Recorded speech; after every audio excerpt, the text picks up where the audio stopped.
Welcome back everyone to my Let's Play of Dragon Warrior 2 for the Nintendo Entertainment System. Last episode, Prince Hermes and his cousins Prince Orfeo and Princess Ollisa did a lot of exploring in the road to Rhone. They got all the treasure out of it, but they had to retreat because they ran out of magic points. So now they're going to try to go through the cave, the entire cave this time. To help them out a little bit, I gained one level for Orfeo. I gained that level because I was trying to gain enough gold to purchase a falcon sword. The falcon sword, as you saw, it reduced his attack power by 15, but it allows him to attack twice on a turn. So for most enemies, as long as their defense isn't greater than his strength and attack power, he should do more damage with 2 weaker hits than just 1 stronger hit. So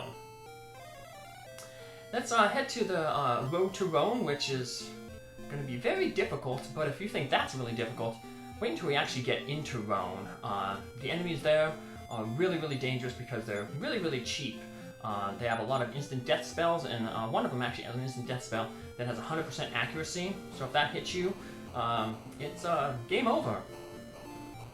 Speaking of game overs, while I was farming the gold, I mainly was going into the moon tower, collecting the chests, fighting a little bit. Then when I ran low on MP, I'd go to Tune and rest up, then head back into the tower. I did 3 trips through the tower like that, grabbing the chests of gold along the way. And something else interesting happened while I was there. On the top floors, you can start running into the metal babbles.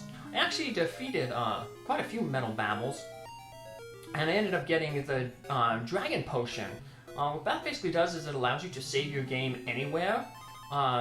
The only bad thing is you can save your game anywhere, but when you restart the game, it basically puts you at the last actual save point that you saved it at. So, for instance, if I use the dragon potion right here in the middle of the cave on the road to Rhone, and then I reset the game, I would start back in Baron at the wizard there who saved our game.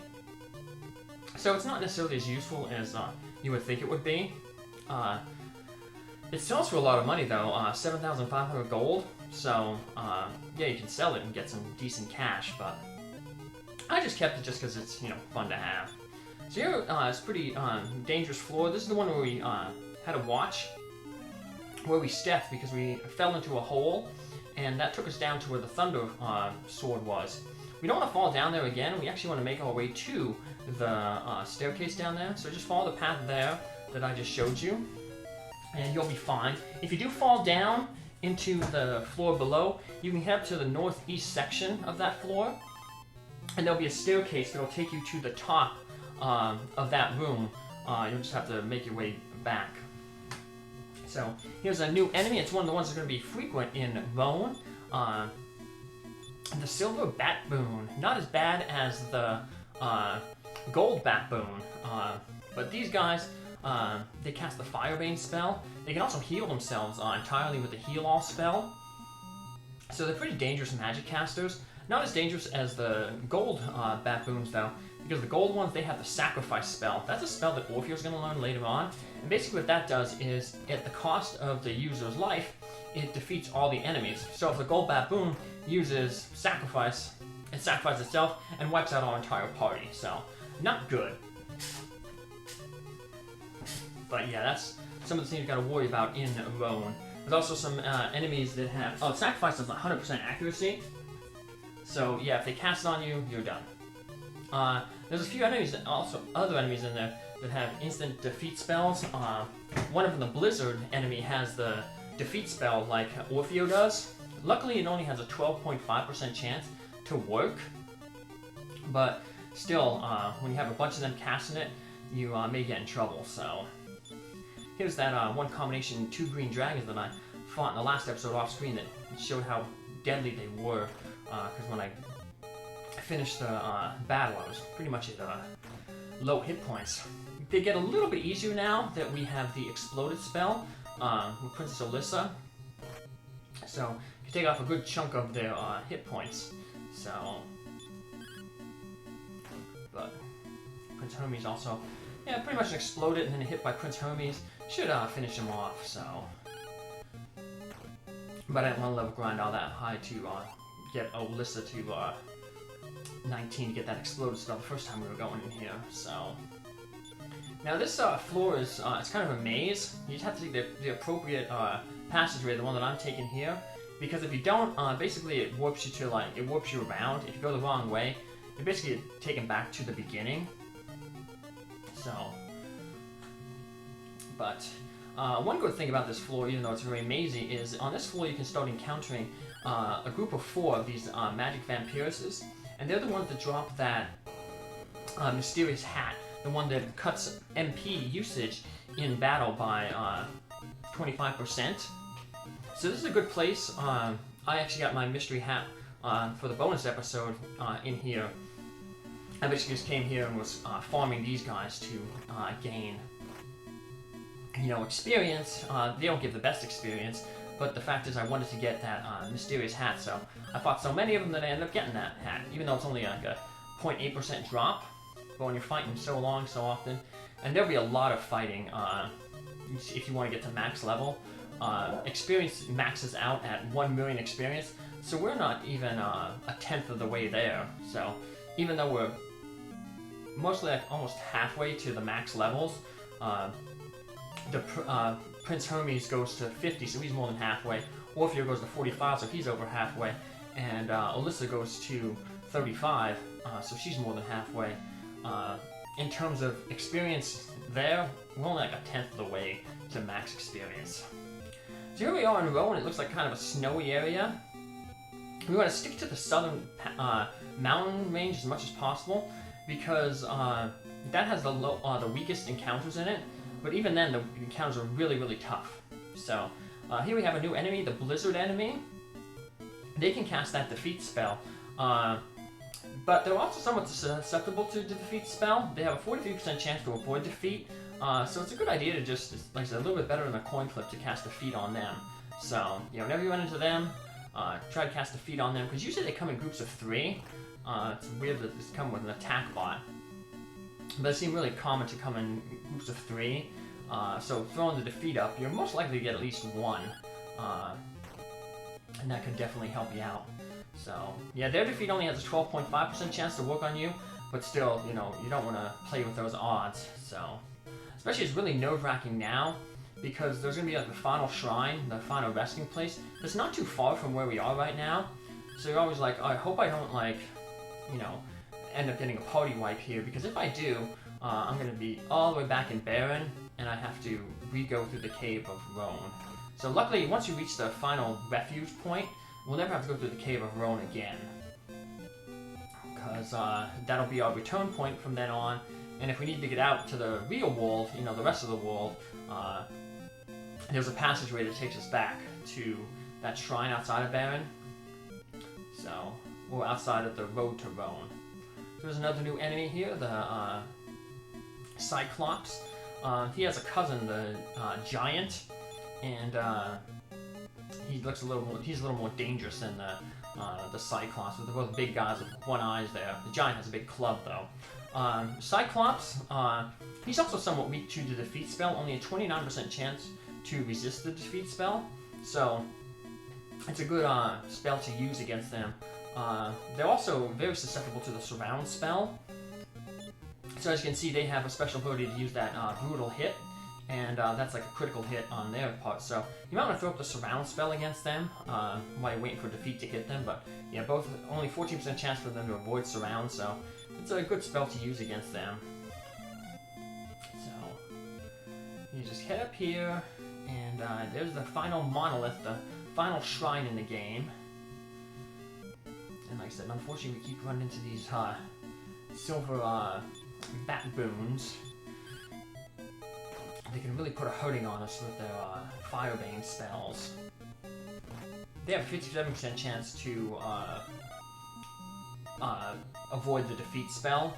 So you could still potentially try to use it. You might get 1/3 of them when you use it. But sad thing is, they 100% block the stop spell, so you can't cast stop spell on them to block their Firebane spells. So, this gains another level. Nice. One thing I also did, I threw away most of my keys. The only key you might want to keep is the gold key. So I ran into 2 battles back to back there, and unfortunately killed Prince Hermes, so this is a travel door back. It takes you back to that shrine outside of the road to Rhone. Here's the final area, the final refuge, I guess you could say. And the good thing about this one is it's kind of a mixture of an inn and a save point in one. And a clinic too, so if you talk with the woman there, she will restore any character that's defeated back to life and restore anyone who's alive to full hit points and full magic points. So, now there are 3 more new enemies here, so I just want to encounter them before we end this game here, so that way we don't have to go farm them in the next episode, because we'll be trying to get to Hargon's castle. But here's the Bullwong. They're pretty dangerous because they can have the exploded spell. They can also breathe fire on everybody. Actually, breathe fire is terrible, but it's actually better than the exploded spell. We saw how dangerous that is for against the enemies, so it's even deadlier against us. So, because we usually don't have as much hit points as the enemies do. So, you look at that; it's pretty much taking off a third of everybody's hit points. So, very, very dangerous. This guy's gonna have a palette swap as a boss later on. So yeah, Hargon has spoiler. He has like 3 kind of lieutenants inside his castle we gotta take out first before we fight him. So he likes to spam that exploded spell. Luckily, we got, like I said, the shields of strength for Orfeo and Ollisa to heal up. A lot of experience here at this area. So this is where we're going to be doing some grinding. I'm going to grind Ollisa up to level 25. And that's because that's when she will learn her last spell, the chance spell. It has 8 random effects. It's kind of a pointless spell. I'll show off all the effects of the chance spell in the bonus episode, but it's usually not all that good to cast. So here we have the last 2 enemies, the gold baboons and the giants. Giants have a chance to drop, 12.5% chance to drop the Sword of Destruction, which is the strongest sword in the game, but it's cursed. It has that cursed 1/4 chance to lose your turn. But it also has a 1/8 chance to cause a critical hit. So that's kind of nice. There's a glitch that you can use to kind of get the benefits of the Sword of Destruction without the negatives. So, and I'll show it off in the bonus episode. I'm not going to cheese it here when you're doing the regular playthrough. Although in the bonus episode, I don't really need to cheese anything because all my characters will be at max level. 50 for Hermes, 45 for Orfeo, 35 for Ollisa. So we'll get to see all their stats there. So I believe the gold baboons, if they're by themselves, that's when they will use the sacrifice spell. So it's not that bad when they're with a group of enemies like this. You just make sure that they're not alone. But sometimes they appear alone, and that could be the problem. So, yeah, they're kind of like the silver baboons where they can cast the fire vein spell. They can breathe a fire breath on you, but like I said, what really makes it bad is that sacrifice spell. So, they have only a 29% chance to resist stop spell, so that's a possibility. You can always try to throw stop spell up on them to get them to prevent them from casting that defeat spell. So that might be a way to go. Giants, the best thing against them is either the defense or the surround spell. They only have a 29% chance to avoid both of them. Defense will obviously lower their defense so you can take care of them faster. Surround will make them a little less accurate because they can hit pretty hard just like their Cyclops brethren. So they have a 12.5% chance to drop that Sword of Destruction, so it's pretty common to get that. I don't think I've ever played a game where I didn't get it. So yeah, I just picked one up right there. So we'll throw that Hermes inventory in. We ran into 3 blizzards there, and they all casted defeat, and they defeated both Hermes and Ollisa, so it's pretty dangerous here.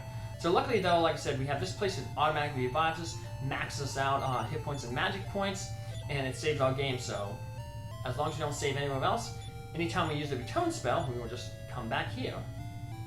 So we won't need the Jailer's Key anymore, because when we max Ollisa's spell list out, one of the spells she's going to get is the Open spell, and that will, open any key door. So I was going to equip the Sword of Destruction just to show that it's cursed and that it gives you plus 13 more attack power than the Thunder Sword. And I'll also show off where this thing takes you here. So yeah, it takes you back to this area here. So if we want to go back to Baron, we can just step back into that area again. But we're not. We're just going to return. See return reports right out here. And this is what we'll pick up in our next episode after gaining some levels. Take care. Have a good day. Thanks for following along. Bye.